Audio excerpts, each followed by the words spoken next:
Magandang umaga sa inyo lahat. Ngayon ay araw ng Biyernes at ako ay pupunta sa aming downtown para naman ma-experience natin ang magpaganda ng ating mga kuko sa kamay at paa na kahit ang ating paa ay malaluya, ganun, char.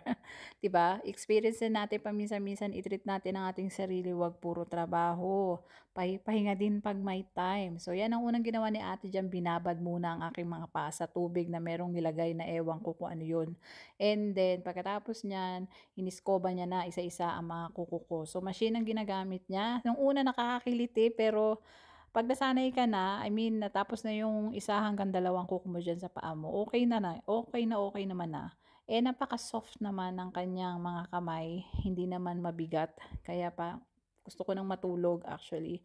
Naiidlip na talaga ako diyan pero chinichika-chika niya ako, eh, siyempre kung pakikipagtsikahan lang naman ang labanan, 'di tayo papatalo diyan. Chika talaga ang gagawin ko rin sa kanya.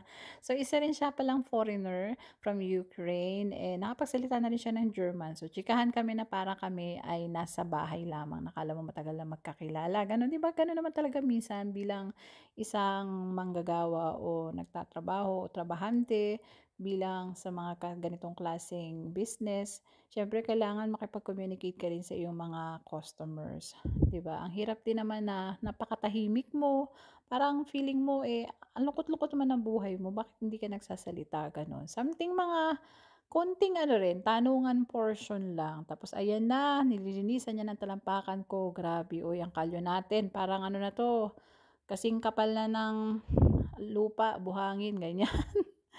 Eh, hindi naman nahirapan si ate, pero sa totoo lang, nakikiliti talaga ako diyan. Yun. So, after niyang iskubahin na ang ating talampakan, ayan, nililinisan niya na uli isa-isa ang ating mga kuko, tapos kinukulayan niya na yan ng clear, yung clear muna, yung pampakintab. Tapos after niya linisan at kulayan ng clear, ang susunod naman niyang gagawin niya, ayan na, nilagay na natin yung nail polish na napili ko, which is maroon. Red maroon yung napili ko kasi feeling ko match naman sa ating skin tone. At parang nakakaputi siya ng paa. Kaya yan yung napili nating kulay. So after niya kulayan, ayan, minasage-massage niya yung talampakan natin na iniskoba niya.